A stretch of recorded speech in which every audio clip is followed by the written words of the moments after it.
آداب۔ آج ہم بات کر رہے ہیں باغ و بہار جو داستان ہے اس میں پہلے درویش کی کہانی، سہ پہلے درویش کی کچھ متن کا حصہ ہم نے پڑھ رکھا ہے اور آپ نے بھی سنا ہے۔ اور کہانی یہاں پر پہنچ گئی ہے کہ پہلا جو درویش ہے وہ دمشق میں اس معشوقہ کے عشق میں گرفتار ہے اور وہاں پر وہ خوجہ اسے لے کر کے جاتا ہے، جہاں پر وہ کہتا ہے کہ میں جو ہے آپ کے عشق میں مبتلا ہوں، اور یہ کہ مجھ سے ایک تقصیر ہوئی ہے کہ میں جو ہے جو سوداگر بچہ ہے، یوسف سوداگر بچہ، اس کے ساتھ جو میں نے ضیافت کی اس دوران میں نے شراب پی اور بے ہوش ہو گیا، لیکن یہ کہ میں آپ سے سچا پیار کرتا ہوں، ایک طرح سے اپنی عاشقی کا وہاں پر وہ دم بھرتا ہے، لیکن جو معشوقہ ہے دمشق کی وہ بالکل الگ ایک وادی میں ہے، ایک الگ خیال میں ہے، اور وہ یہ نہیں پسند کرتی، تو وہ بہت ناراض ہوتی ہے۔ اب اس سے آگے کا جو قصہ ہے وہ سنیے۔ تیری قسمت کا دانہ پانی ہماری سرکار میں یہی تلک تھا، پھر میں نے روتے بسورتے ہوئے کہا اگر میری تقدیر میں یہی لکھا ہے کہ اپنے دل کے مقصد کو نہ پہنچوں اور جنگل پہاڑ میں سب ٹکراتا پھروں تو لاچار ہوں۔ اس بات سے بھی دق ہو کر کہنے لگی میرے تئیں یہ پھسا ہند سے چوچلے اور رمز کی باتیں پسند نہیں آتی۔ یہ پھسا ہندے یہ مطلب اس طرح کے چوچلے اور نخرے اور ناز نخرے کی باتیں اور عاشق و معشوق کے درمیان جو باتیں ہوتی ہیں یا اس طرح کی باتیں، اس اشارے کی گفتگو کے جو لائق ہو اس سے جا کر کر، پھر اسی خفگی کے عالم میں اٹھ کر اپنے دولت خانے کو چلی۔ میں بہتیرا سر پٹکا متوجہ نہ ہوئی، لاچار میں بھی اس مکان سے اداس اور نا امید ہو کر نکلا۔ غرض 40 دن تک یہی نوبت رہی۔ جب شہر کی کوچہ گردی سے اکتاتا جنگل میں نکل جاتا، جب وہاں سے گھبراتا پھر شہر کی گلیوں میں دیوانہ سا آتا، نہ دن کو کھاتا نہ رات کو سوتا، جیسے دھوبی کا کتا، نہ گھر کا نہ گھاٹ کا۔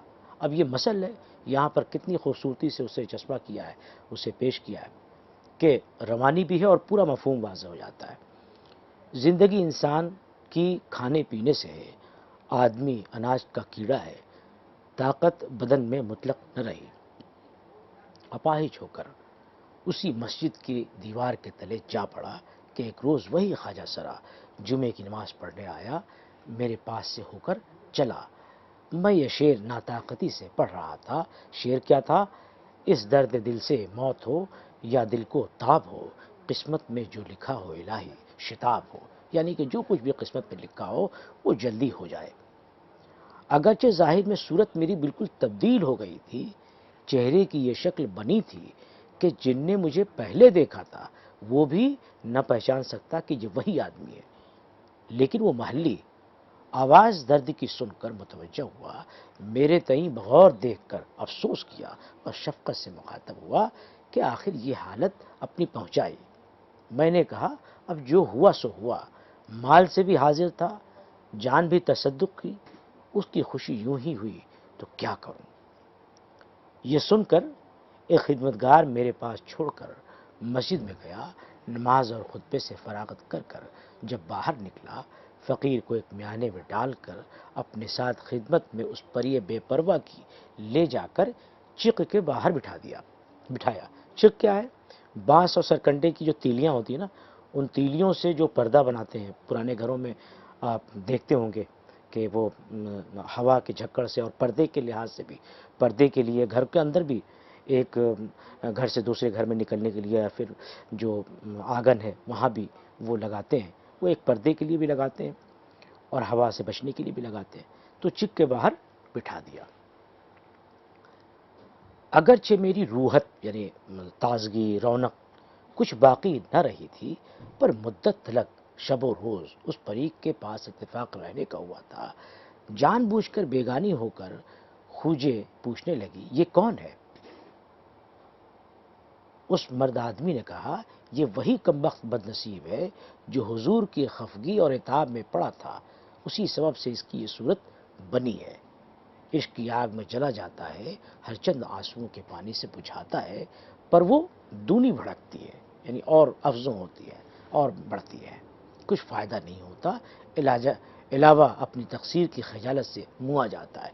خجالت سے یعنی کہ شرمندگی سے، جو گناہ کیا ہے اس کی شرمندگی سے مرا جاتا ہے۔ پری نے ٹھٹولی سے فرمایا، کیا جھوٹ بکتا ہے، بہت دن ہوئے اس کی خبر وطن پہنچنے کی، مجھے خبرداروں نے دی ہے، واللہ عالم۔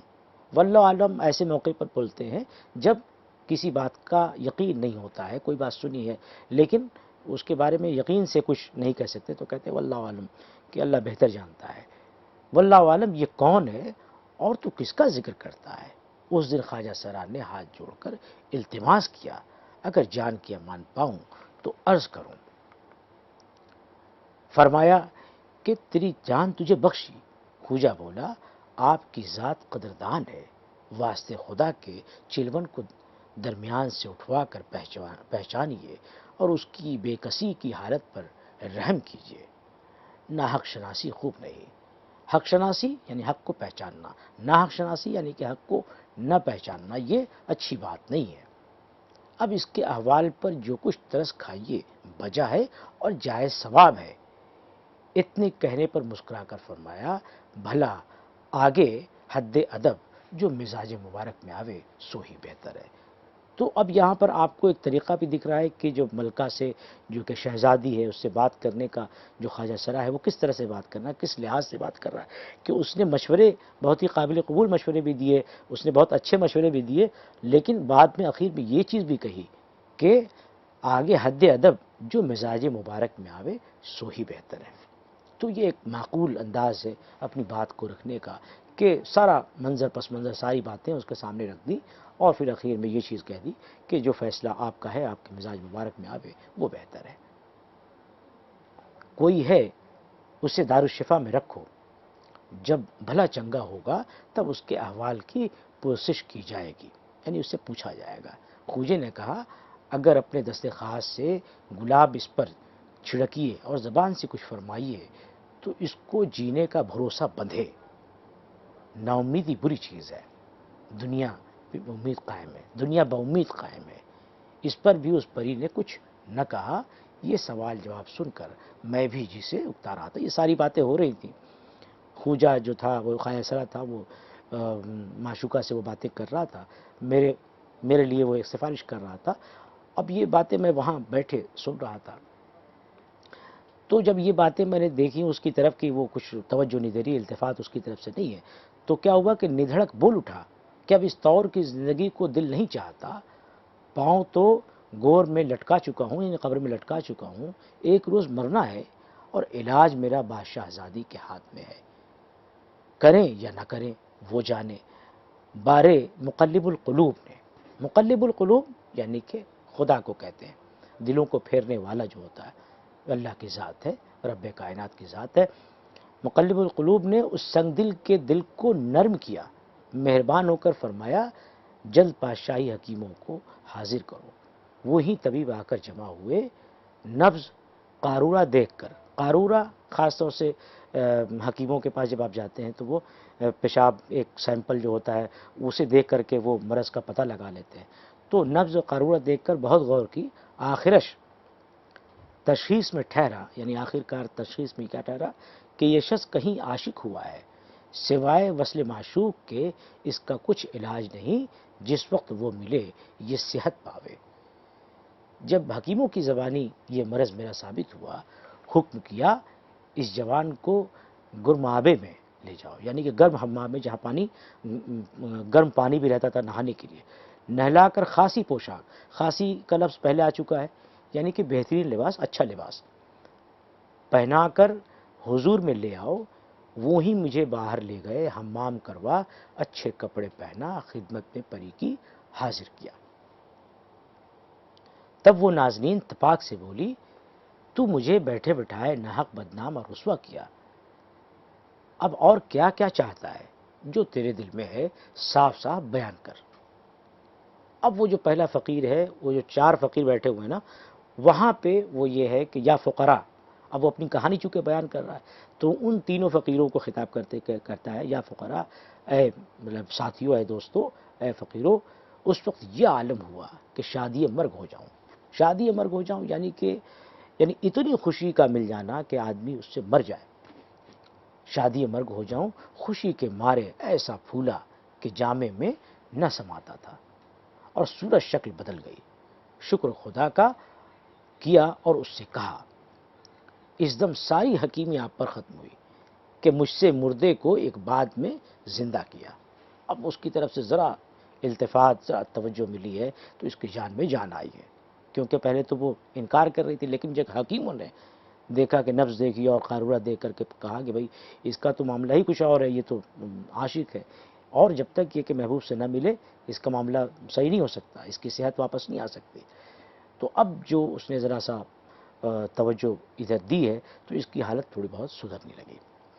دیکھو تو اس وقت سے اس وقت تک میرے حوال میں کیا فرق ہو گیا، یہ کہہ کر 3 بار گرد پھرا، یعنی اس کے ارد گرد، اور سامنے آ کھڑا ہوا اور کہا، حضور سے یوں حکم ہوتا ہے کہ جو جی میں ہو سو کہہ، بندے کو ہفت اقلیم کی سلطنت سے زیادہ یہ ہے، ہفت اقلیم یعنی کہ 7 ولایتوں کی جو بادشاہت ہے، یعنی ایک طرح سے پوری دنیا مراد ہے اس سے، ہفت اقلیم سے زیادہ یہ ہے کہ غریب نوازی کر کر اس عاجز کو قبول کیجئے اور اپنی قدم بوسی سے سرفرازی کیجئے۔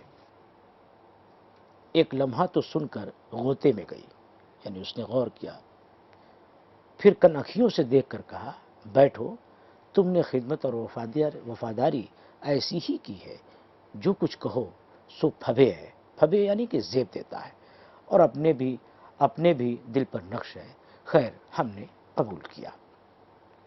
اسی دن اچھی ساتھ صبح لگن میں چپ کے قاضی نے نکاح پڑھ دیا۔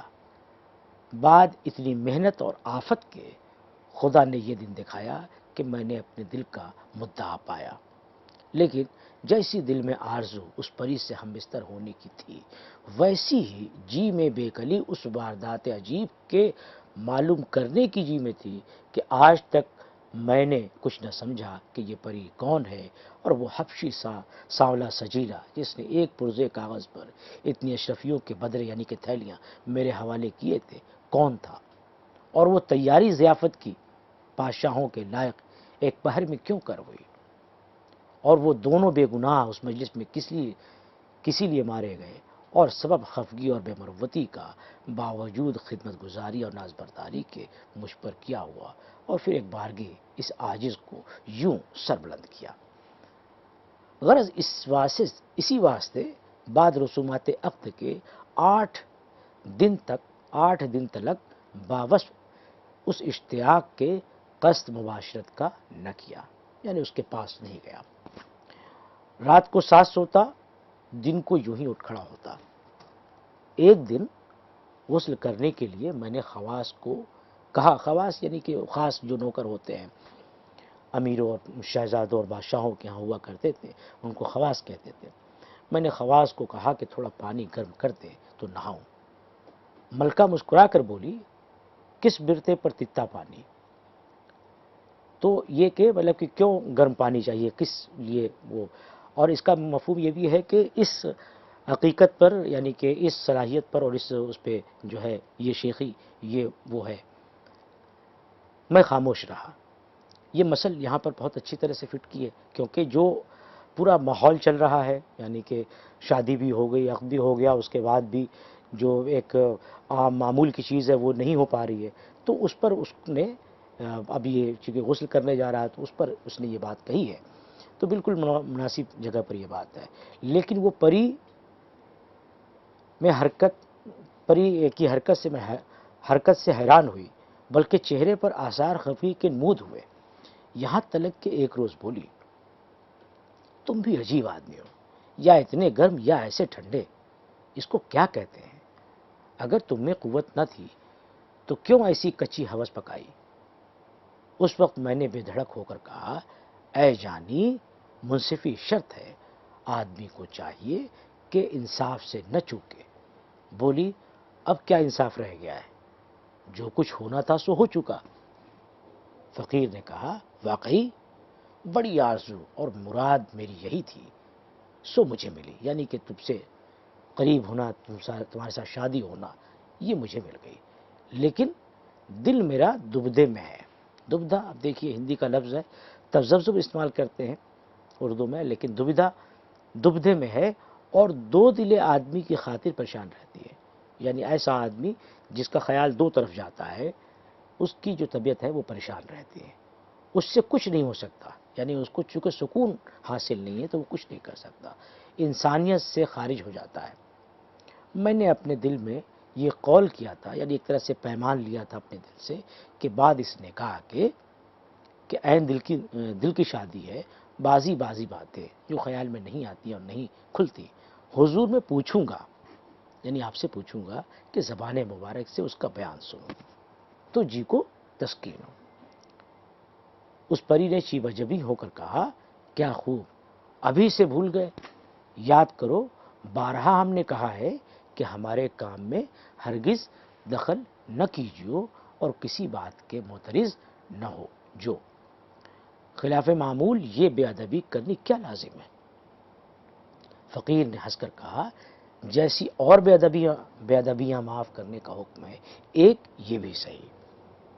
وہ پری نظریں بدل کر تیہے میں آ کر آگ بگولا بن کر اور بولی, اب تو بہت سر چڑھا, جا اپنا کام کر, ان باتوں سے تجھے کیا فائدہ ہوگا.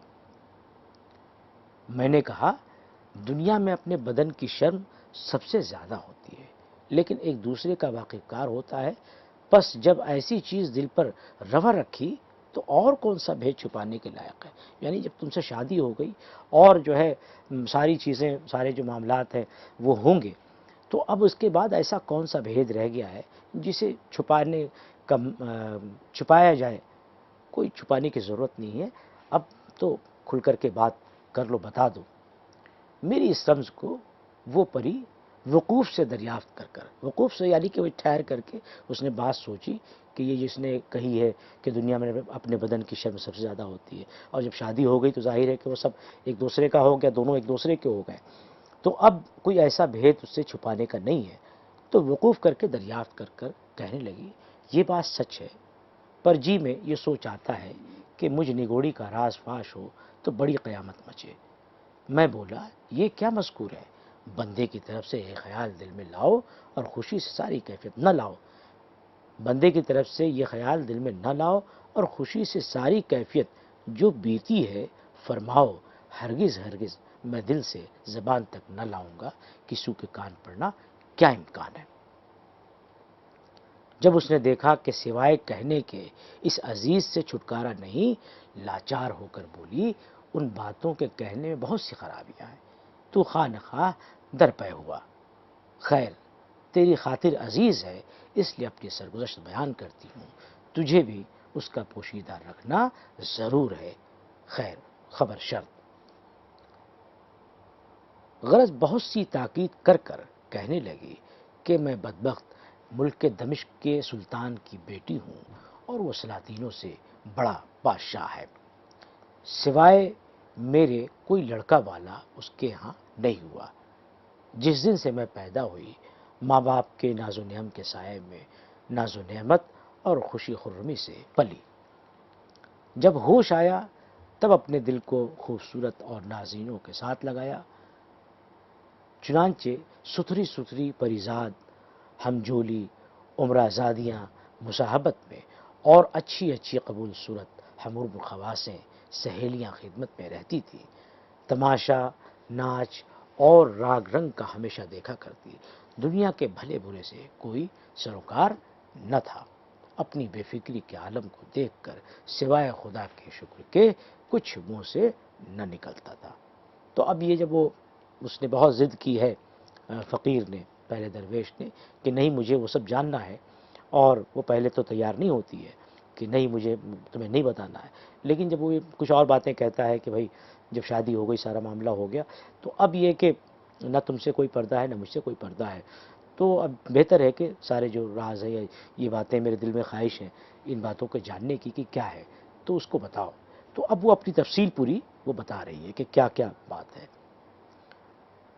کہ کس طرح سے اس کی صحبتیں رہی ہیں, کن کے ہاں وہ پیدا ہوئی ہے, اور کس طرح سے اس کے جو شب و روز گزرتے تھے. اتفاقاً طبیعت خود بخود ایسی بے مزہ ہوئی کہ نہ مصاحبت کسو کی بھاوے، نہ مجلس خوشی کی خوش آوے۔ خوش آوے یعنی کہ اچھی لگے۔ سودائی سا مزاج ہو گیا، دل اداس اور حیران، نہ کسی کی صورت اچھی لگے، نہ بات کہنے سننے کو جی چاہے۔ میری یہ حالت دیکھ کر دائی، دوا، چھوچھو، انگا سب کی سب متفکر ہوئی۔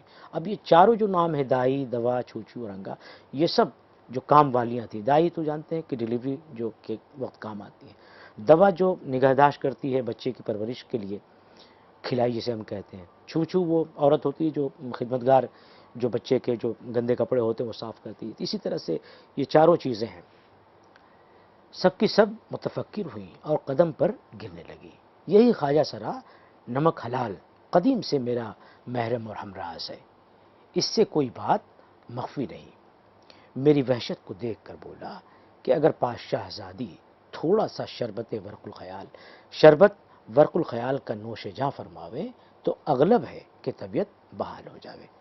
ورق الخیال بھنگ کو کہتے ہیں، تو بھنگ کا شربت اگر پی لیں تو زیادہ امکان ہے اس بات کا کہ طبیعت جو آپ کی ابھی نہیں لگ رہی ہے، کچھ اچھا نہیں لگ رہا، تو شاید وہ آپ کی طبیعت بہل جائے اور فرحت مزاج میں آوے۔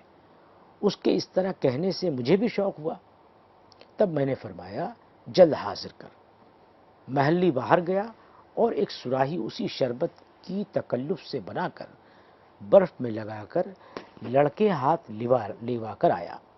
میں نے پیا، جو کچھ فائدہ اس کا بیان کیا تھا ویسا ہی دیکھا۔ اسی وقت اسی خدمت کے انعام میں ایک بھاری خلج خوجے کو عنایت کیا اور حکم کیا کہ ایک سراہی ہمیشہ بلا ناغہ اسی وقت حاضر کیا کر۔ اس دن سے یہ مقرر ہوا کہ خواجہ سرا سراہی اسی چھوکرے کے ساتھ لیوا لاوے اور بندی پی جاوے۔ جب اس کا نشہ طلوع ہوتا، کیا خوبصورت ترکیب ہے، نشہ طلوع ہونا، یعنی سورج طلوع ہوتا ہے یعنی دھیرے دھیرے نکلتا ہے، نشہ دھیرے دھیرے چڑھتا ہے۔ طلوع ہونا جب اس کا نشہ جب چڑھتا، اوپر ہوتا، اس کی لہر میں اس لڑکے سے ٹھٹھا مزاح کر کر دل بہلاتی تھی۔ وہ بھی جب ڈھیٹ ہوا تب اچھی اچھی میٹھی باتیں کرنے لگا اور اچنبے کی نقلیں لانے بلکہ آہو بکا بھی بھرنے اور سسکیاں لینے لگا۔ صورت تو اس کی طرحدار لائق دیکھنے کی تھی، بے اختیار جی چاہنے لگا۔ میں دل کے شوق سے اور اٹکھلیوں کے ذوق سے، آپ دیکھیے قافیہ بھی دیکھیے کس طرح سے ملا رہے ہیں، شوق اور ذوق۔ ہر روز انعام بخشش دینے لگی، پر وہ کمبخت ویسے کپڑوں سے جیسے ہمیشہ پہنے رہتا تھا حضور میں آتا، یعنی کہ میرے پاس آتا، بلکہ وہ لباس بھی میلا کچیلا ہوتا۔ ایک دن پوچھا، تجھے سرکار سے اتنا کچھ ملا پر تو نے اپنی صورت ویسی کی ویسی ہی پریشان بنا رکھی، کیا سب ہے؟ وہ روپے کہاں خرچ کیے یا جمع کر رکھے؟ لڑکے نے بے خاطرداری کی باتیں جو سنی اور مجھے احوال پرسا پایا، یعنی حال دریافت کرنے والا پایا، آنسو ڈبڈبا کر کہنے لگا، جو کچھ آپ نے اس غلام کو عنایت کیا سب استاد نے لے لیا، مجھے ایک پیسہ نہیں دیا، کہاں سے دوسرے کپڑے بناؤں جو پہن کر حضور میں آؤں؟ اس میں میری تقصیر نہیں، میں لاچار ہوں۔ اس غریبی کے کہنے پر اس کے ترس آیا، جب اس نے یہ باتیں بتائیں تو مجھے ترس آیا۔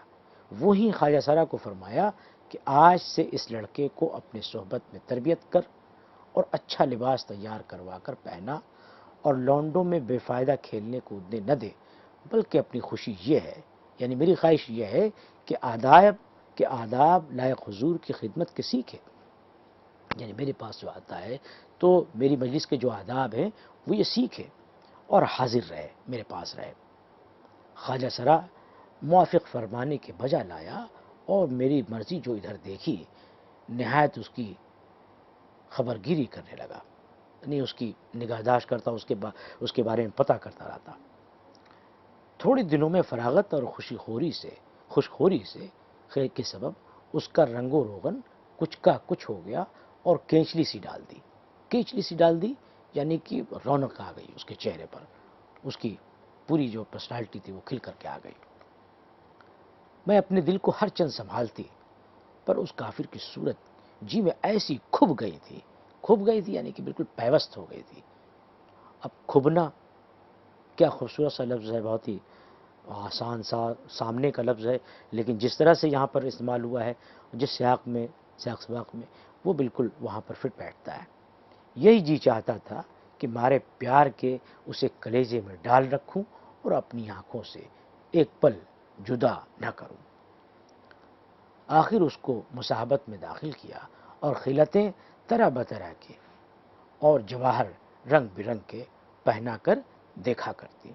تو اب اسے جو ہے وہ اس کو خواجہ سرا نے تیار بھی کیا اور اس کی نگہداشت بھی کرتا، اس کی ایک طرح سے جو پرورش پرداخت تھی اس طرح سے کرنے لگا، دیکھنے لگا، اس کی خبر گیری بھی کرتا تھا، اور وہ کہاں بیٹھے کہاں اٹھے یہ ساری باتیں رکھتا تھا، اور اس کو نئے نئے اسے اس کی جو پوشاکیں سلوائی گئیں اور وہ پہن کر کے اس کے حضور میں آنے لگا۔ بارے اس کے نزدیک رہنے سے آنکھوں کو سکھ، کلیجے کو ٹھنڈک ہوئی، ہر دم اس کی خاطرداری کرتی۔ آخر کو میری یہ حالت پہنچی کہ اگر ایک دم کچھ ضروری کام کو میرے سامنے سے جاتا تو چین نہ آتا، یعنی کہ وہ جب جدا ہوتا تھا تو مجھے پریشانی ہونے لگتی تھی۔ بعد کئی برس کے وہ بالغ ہوا، مجھ سے بھیگنے لگی، چھپ تختی درست ہوئی۔ چھپ تختی درست ہونے کا مطلب ہے کہ مناسب قد و قامت اور اس کا بدن اس طرح سے ہوا، یعنی کہ وہ جوان ہوا، چھپ تختی درست ہوئی، تب اس کا چرچا باہر درباریوں میں ہونے لگا۔